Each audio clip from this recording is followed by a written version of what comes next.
And there we go. A few hours later, they've got it cleaned up, and that's about all you can expect them to do. They get to have another bale now. And I have to fish it off of the pile underneath here. So that's going to take 2 hands. Give me a second.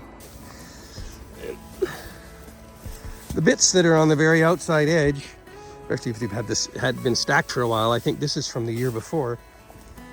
There's this yellow, but it's just on the very, very outside edge, and it's normal hay on the inside. Just this bit, and they eat it. Doesn't seem to. I think it obviously deteriorates a bit over time. Like 10-year-old hay is not going to be the same as last year's hay, clearly, but they don't seem to mind it. Look at them go. And now this hay here will be enough. 1 bale, because they're so young, they don't eat much hay. 1 bale keeps them happy, and I'll come out tomorrow morning and there'll be a little bit left here, and we'll rake it in and do this all over again one more time. Now I have to go fix that nasty fence. Yeah, took quite a bit of effort, because whatever came charging into this corner, that post used to be, this is new. I just dug the hole and put this all back up again. And that post is snapped right off flush at the bottom. There it is. And it was laying over there under the tree. And this little gate here was laying over there too with it. And then also this other gate, a different calf must have went through at this end high speed. There's the broken slipwire gate. This is no longer one piece. It's busted off flush at the ground as well. And this other end got broken, and a strand of wire snapped right off. They had quite the rodeo, either in the night or the wee hours of the morning, something. So now I just propped this up temporarily. And the calves, they're not desperate to get out. The haystack's over there. That's in the winter. They don't leave the haystack. That's where the food is. And so I made all these tracks just now, but since this little skiff of snow in the nighttime, the calves haven't even been over here. So it's to take that off, and then I got to dig a hole. And I think the one that we busted off there, it's cedar. I'm going to dig a hole and reuse this one. I'll stick it in the ground over there where that one's busted off, and see if we can make another gate post out of it. Okay, there's been a slight change of plans. See this? Turns out this stump, the butt end of the fence post, I've dug out just the sod from around the top, but it's pretty solid, and we're gonna try to pry that out of there with a shovel. I tried it with my trusty old wooden handle shovel. It's a beautiful oak handle, don't you think? And it's a Canadian True Temper number 2. Beautiful shovel. However, trying to pry that out of there with a wooden handle shovel would end up with another broken handle shovel to add to the many that are in the shed. And so, today's my birthday. Yep. Say happy birthday inside your head. Thank you. Too late, you already said it. We're gonna try to pry that out with this fancy new shovel that I got for my birthday. It's made by, oops, wrong way around, Fiskars. Fiskars? Now that's a pretty fancy brand name. They make scissors and cutting things. I didn't know they made shovels, but apparently they do. And it was whining because all the shovel handles are broken. And so my son, the tech man, he went and bought me this brand new shovel for your birthday. Now, you'd have to be a farmer to get excited about that. But, and it's an all steel handle. The thing is, it's not, the handle's not round. It's a little bit oval shaped, like an axe handle. This way, it's not round. Like a shovel with a perfectly round handle that goes like a fence post straight up and down, that's kind of a lousy shovel. And if you've done any digging, you wouldn't buy one of them. Most wooden handle shovels have like a taper to them. They're a bit bigger here and then narrower, and then a bigger little bit on the end there. But this one is straight from end to end, but it's got an oval shape to it, like an axe handle. When you grab it, you can feel which way because it's oval shaped, you can feel which way the shovel's. I don't know. I don't know how I feel about this all metal shovel. I would have never bought it myself, but got it now. And very first day, I've got, okay, this is supposed to be like impossible to break. And I have this, and it's got this sharp point thing on it. We're gonna try to pry that post out. That was a pretty long-winded explanation, and it's a two-handed job, but surprise, surprise, as fate would have it, right alongside this beautiful lichen, there's that nail, see it? And I've already tried it. The camera lays on there just perfectly above that hole.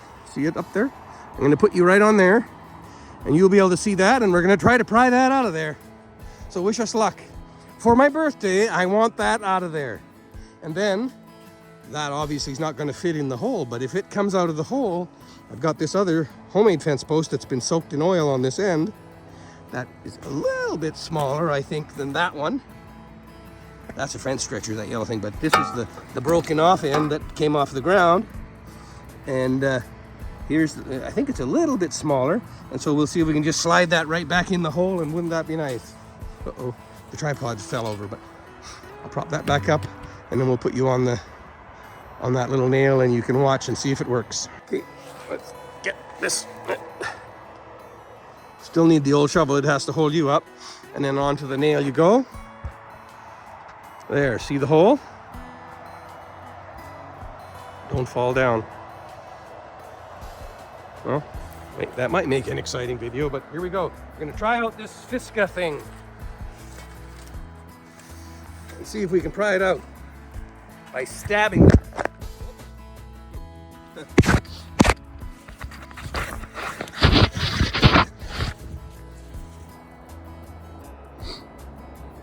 So there it is. The hole is free, and the Fiska shovel, believe you me, I pried on it. And there you go. It was this all steel, superior durability Fiskars. It stood up to it, no problem. They should send me some free tools for advertising for them.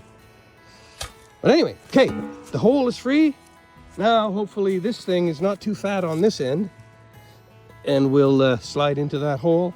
I'm gonna put you back on the nail, and don't fall off this time.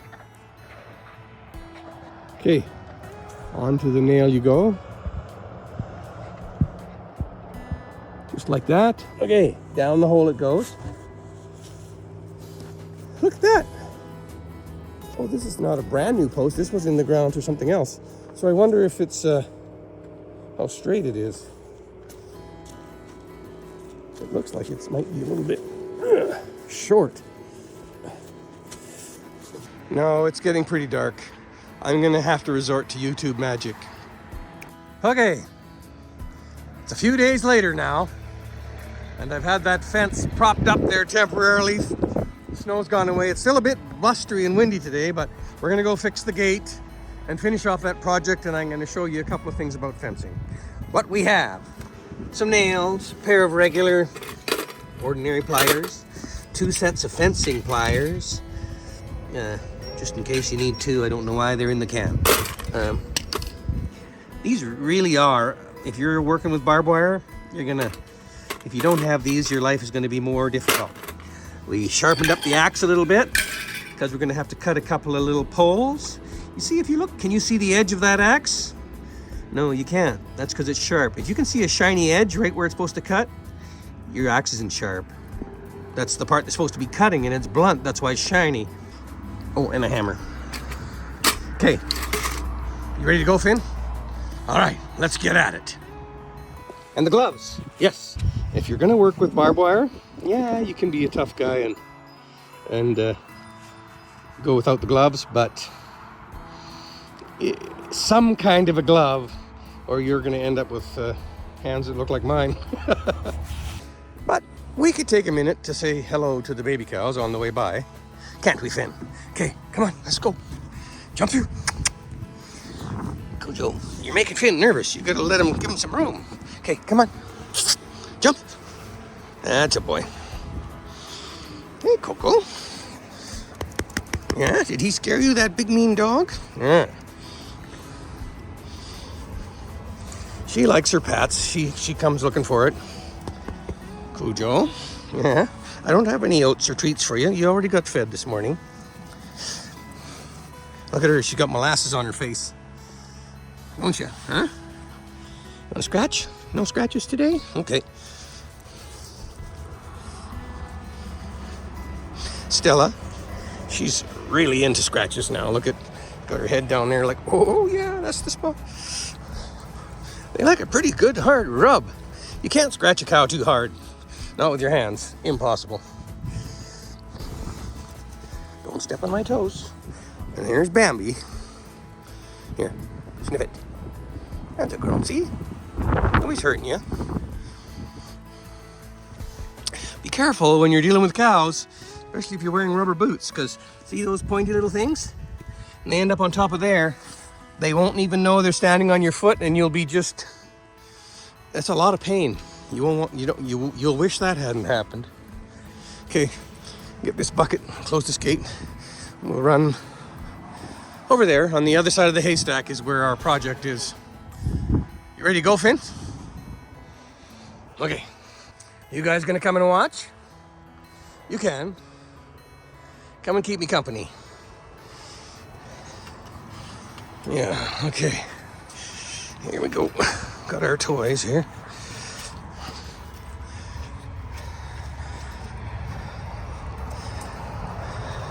And so how far did I get along in the last video? I don't know.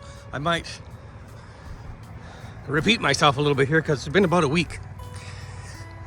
Yeah, I know. I often joke, but it's pretty true. I'm a fair weather farmer. If I can wait till the fair weather, that's exactly what I'm gonna do. This one, I don't know why I didn't finish winding these. I was gonna do something different. But this one here, if you look right there, in the process of me trying to put the fence stretcher on here, then this thing snapped. And so, good luck for you guys, because now I get to show you something that's affectionately known as a Grampa Splice. And there's the peanut gallery. This end is all finished. Yeah, are you guys gonna cause trouble or be good? Hmm? Hey? Oh, Coco. She has become quite a little snuggly bug. Not like Stella and Dots. See, because these two, very early on, because I had a whole bunch of green grass here, so I brought Coco and Cujo and, and the two twins, that's right. And their mother's here to eat all the grass for the summer because it was a foot high or something. And no point wasting it, you might as well put it in a cow. And so that's what we did. So Coco and then I sold the twins. But Coco and Cujo, they've spent most of their life here. So they're quite at home and I've petted them lots. But these other three, Dots and Stella and Bambi, they lived out at the big farm and they didn't get as much taming, and that's why the older they get, the more difficult it gets for them. Finn, be nice. He's obviously not chased her much or she wouldn't be putting her head down to give the run on him. But it's good to see she's still got some life in her. Going on a pat, eh? Come on, let's try. I have to fix the fence soon and then you won't get any pats. Oh, look at her. When a cow starts shaking their head like that and flopping the ears, with the head a little bit lowered and they shake and flop their ears, it's time for you to pay attention. Not a little calf like this, but an older cow, because the next thing is a charge after that. They keep their head down and then they're flopping and their ears are, they're flopping their ears like that. Unless you're a cow whisperer and if you're unfamiliar with cows, that's time for you to step back a ways, because you're in my space. That's what that means. Okay, I think I'm gonna just let them, because I gotta take this gate down. And I'll just let them wander up there, and then we'll have to call them back if they decide to head for the hills. In another video, hopefully, if it doesn't snow soon, if the snow stays away, then we can go through that gate and we'll go for a wander down there into this big meadow down there. And if you have full-size cows that are homed up, it takes 45 minutes to go to the other end of that thing. But we could go for a walk down there. Okay, the gate's gonna get opened. And they're gonna step all over my junk here.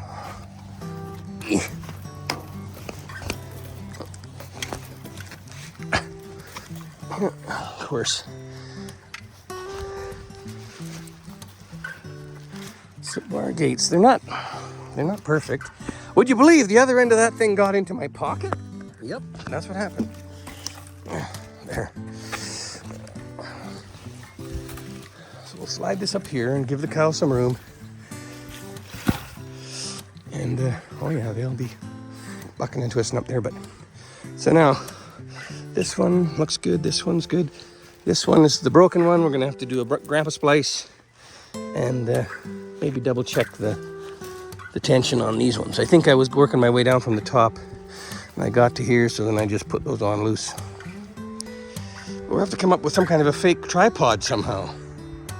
A farmer tripod. Okay. So how are we gonna do that? That's what I should have done, is brought a shovel. And a shovel and some wire on the handle, and we'll make a... Okay, we have to do magic. Oh shit! I made the cows disappear. Damn it! Did you see that, Finn? Wasn't that awesome?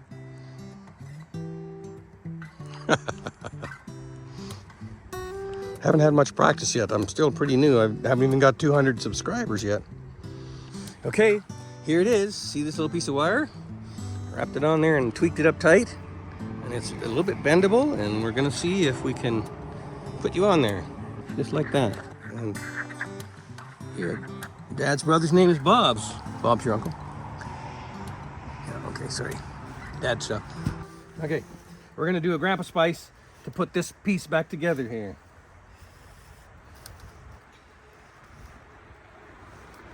How do you do a Grampa Splice?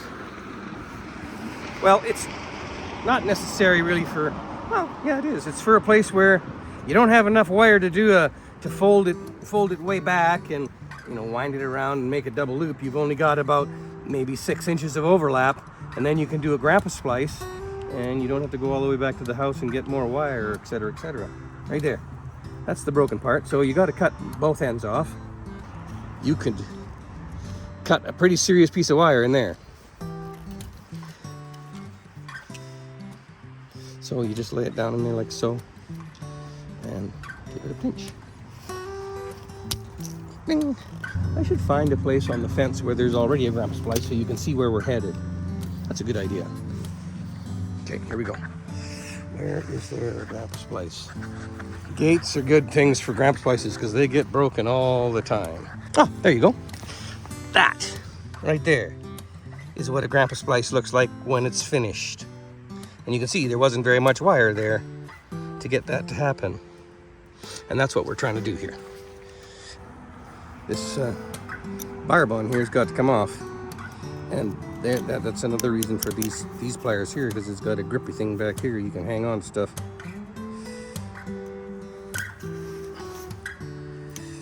Just twist until you get satisfaction. It'll come off eventually. These little bits of things, they don't make very good cow food, so hang on to them, put them in your staple bucket or something, and throw them in an appropriate place, because you don't want...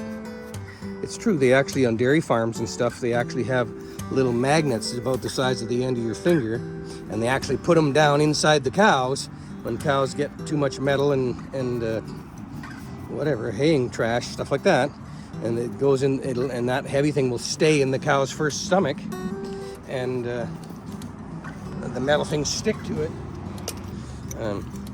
You don't want your cows to eat staples, fence staples and wire, and you don't want them to eat hay string. Some people say, oh, it's okay, just leave the string there. It's like, no, it's not okay. What will happen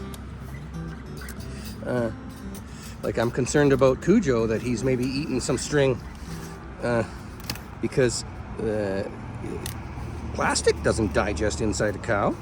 And in the last stomach, the stuff has got to be pretty fine soup to go through there. And the string will get down to the last stomach, and then it just tangles things up. And then you'll see a cow will get the runs. You'll see that their stool is a lot soupier than it should be. And that's probably because there's something in there that's straining the poop. And then they get a little big in the guts, etc., etc. Some cows are big in the guts just by nature, but if you've got a cow that's got a lot of diarrhea and the gut starts getting big, and you have had some,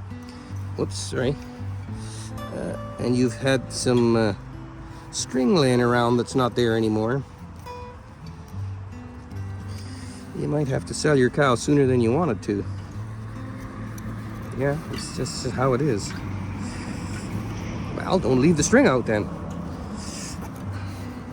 Okay, so this guy, I'm having a hard time doing this bent over in front of the camera, but we'll get there. Okay, so you need a straight piece without too many nicks, because when you break again on you when you're trying to do right in the middle of your Grampa splice, you'll be sad. Okay, so that's nice and straight. Now we got to do the other end of the wire. Okay, so wire is built in a spiral. You see how it's turning around like that? That's important. When you're wrapping wire onto another wire, you want to keep your wraps going in the same direction that the wire was built in, and that's the difference between one that looks like somebody knew what they were doing and somebody didn't. So then you find your overlap. You want you need about this much on the end of each one, so you cross them about there. Hang on to it like that with these fancy grabbers. That's another thing these pliers are good for. And then you see this wire, it goes this way. And so that's the way you want to wind this. Oops, I let go of it. That one goes a little bit like that. And then this one goes behind it. And then you start doing it like this. One right behind the other one. See, can you see that? And then when the pieces of wire get short, you have to use a pair of pliers, because poke a hole in your fingers. And just leave a little piece sticking out. That's why you can take the barbs off, is because you're going to leave a new barb on it when you do this piece.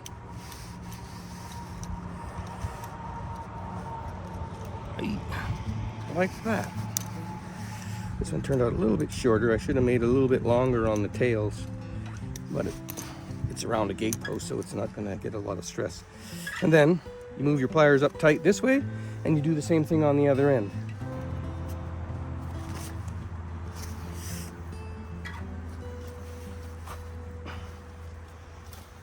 This is the side that's always easier if you're right-handed, because you can hold the pliers and make yourself. See how it's laying on there like nice, one side by side?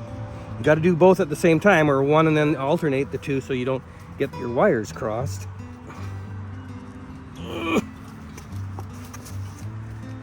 that. Finish this guy off a little bit.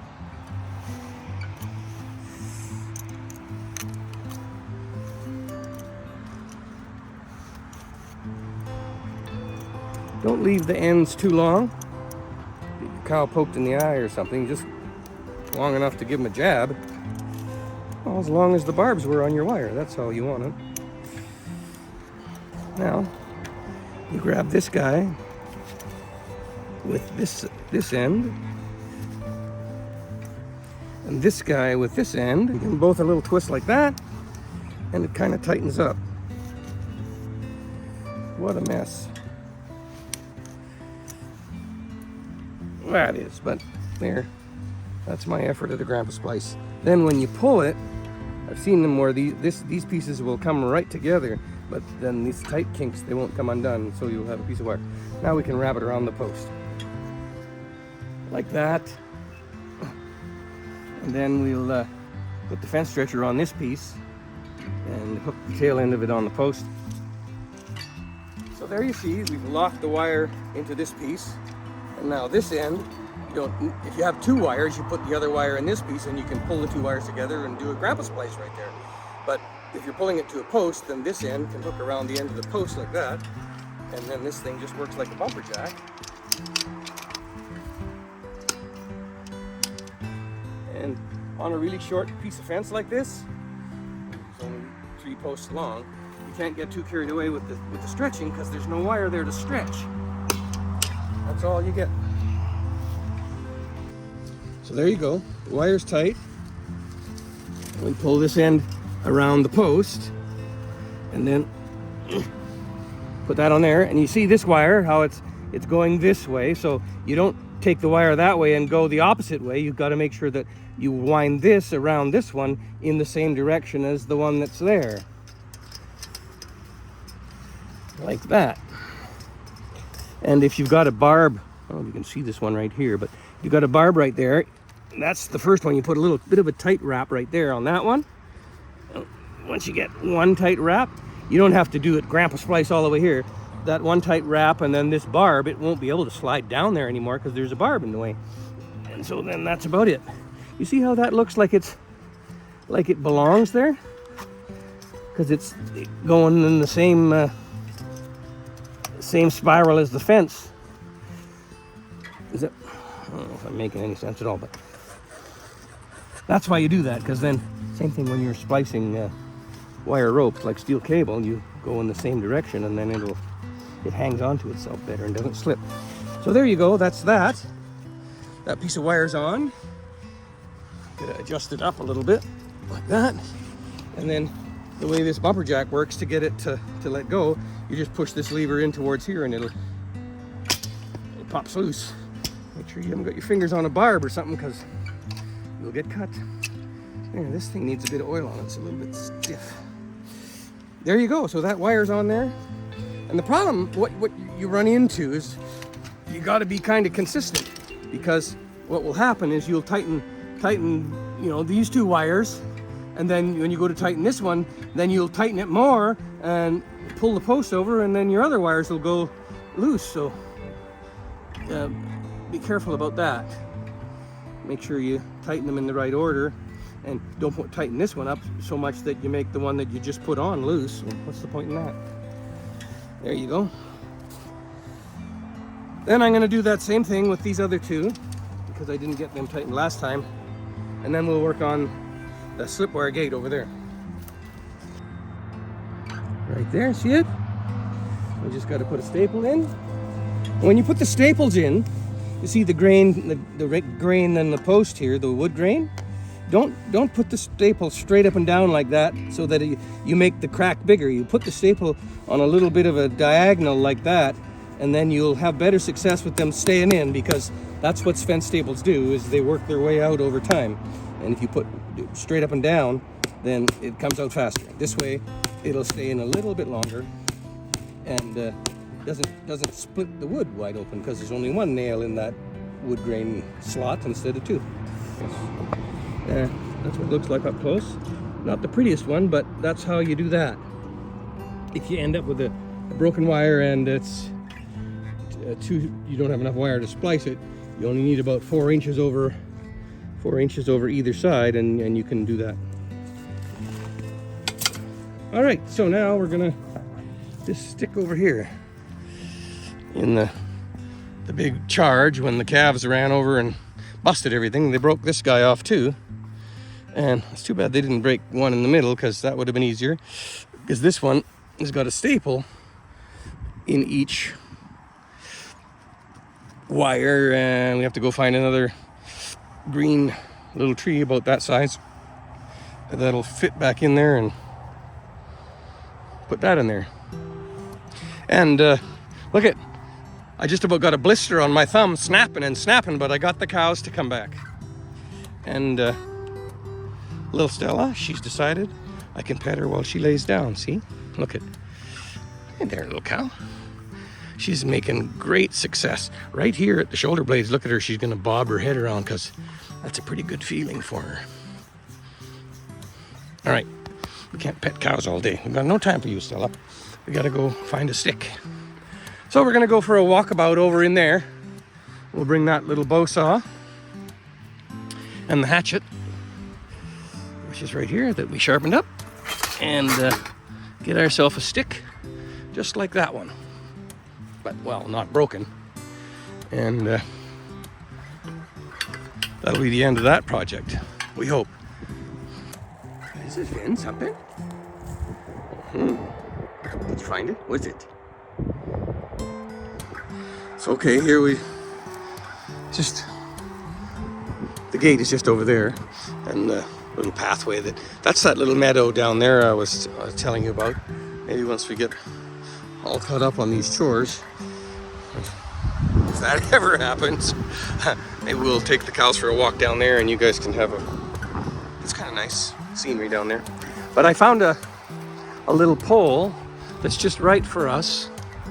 If you've ever done any tree spacing where they go out in the forest, and the forestry has you check trees to see which ones to space them out so that they can grow effectively. You can see this tree here, they're only as far apart as my boot, and this one here is a little bigger, and it's growing a little straighter. It's that size, and this one is just the right size for our gate, and it's growing on an angle, and they're too close together. So this tree's got to be cut down in the timber, in the maintenance of the forest, and we need a stick too, so we get two birds with one rock. I'll just cut it off right about there with the bow saw. Yeah. Presto, we'll have our stick. There it is.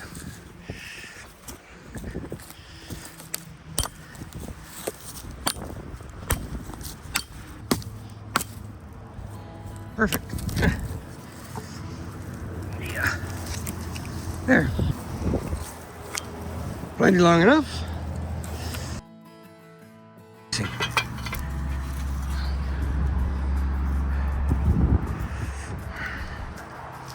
Just right there on the edge of the trees, that's the pasture. If you leave the bark on, it kind of, it rots really easily. It'll start to rot, or trust me, just cut a strip like that, just open it up. You don't have to peel the whole thing. Just break the bark so it can dry out.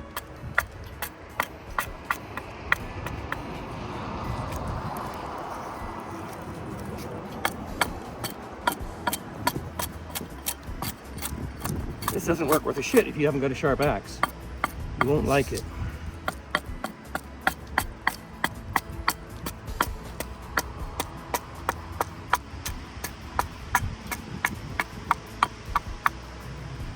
Don't chop the ground.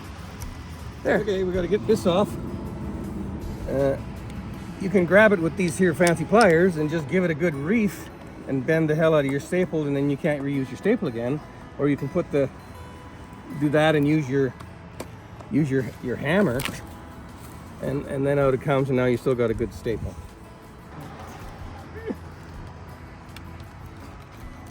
There.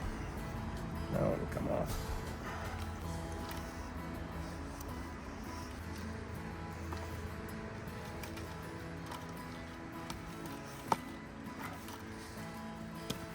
That. Put our other stick in. Sorry, kids. The battery went dead, but there we got it. She's tightened up. The stick is in. Look at that. Woohoo! And while we were down there, I left the gate, that gate right there open, and while I was over there, just 50 yards in the trees over there, the calves got out, and so I just got back from a little walk down to the meadow, just like we were talking about. And they're not hungry. They just, as soon as they saw me, they come walking over, and we walked back. And so you got to give them something positive for following you. So I gave them another bale of hay. Now they're full. Are you full, Coco? Are you getting enough? Is it yummy? Look at it. It's piled right up. This has got nice stuff in it too. Look at. You can find a dandelion if you look for it. This is the good stuff, eh? Yummy. Oh, and some clover. Clover blossom. I don't know if you can see that or not. That's what that is anyway. It's a little pink clover blossom. I don't see any Timothy in this one. I was going to show you guys. And it seems strange to me that you wouldn't, but I've had people go like, oh, that's what Timothy is. It kind of looks like a tiny little bulrush, but it grows on top of a stem. See if I can find one over there. More clover. Usually Timothy and clover kind of grow close together, but not this time, maybe. Figures, just when you go to want to see some. Quite a bit of clover in this one. We got a real treat for coming back when I call them. They go down to the bottom and see all this fine stuff. That's the stuff that they like because it doesn't take any chewing. And clovers and stuff. Anyway, we better go get the fencing tools. So I think this concludes the fence video. So wherever you are, have a happy day, and I'll see you next time.